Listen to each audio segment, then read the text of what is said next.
So now, good morning, everybody. Welcome to my channel. I just figured I'd show you another channel if you really want to know anything about some real facts about the anti-gravity 360. This fellow here, he gives you the pros and the cons, and there are some big cons like the price is over $3,000 in Canada.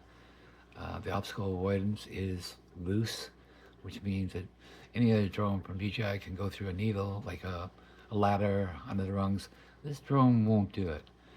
As for tracking, active tracking, it only does it in like a full field, a full view. And key thing is you can't return it. They won't take returns back. And the streaming to the goggles, well, I don't think they're coming out with a stick on this, but the streaming to the goggles is like drops down to one digit, and makes it very difficult to fly out here. Learning curve's big. Uh, yeah, we listen to a bit of what he has to say. Also some very serious cons, and I'm going to talk about my experience. Also, by the way, I paid for this drone, so that means that whatever you're seeing is my genuine and honest opinion. I got no sponsors, so you definitely really don't want to miss this. So right out of the box, you're going to be presented with the goggles, the controller, and the drone itself. Okay, let's scoop up a little bit. Interesting things are, one, at the time of recording this, they do them as expected. Also, well, advertisements, gotta hate them, but they're there.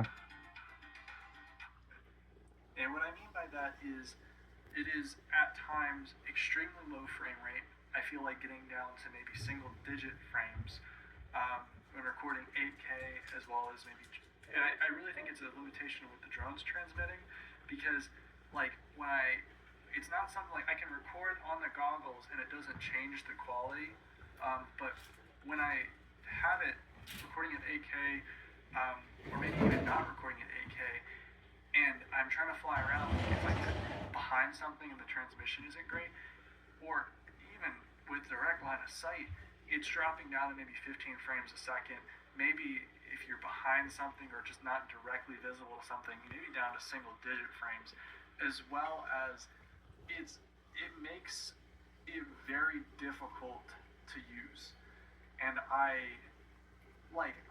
honestly, it's so frustrating because everything else is so great about this, like the quality, the components, the UI, etc. But I feel like they just missed the bar on probably the most important thing. And it's not like you can just get a controller for this and get something else, like, and still use the drone. You have to use the setup currently. And in my Okay, opinion, hold on. as someone that's already sensitive to motion sickness,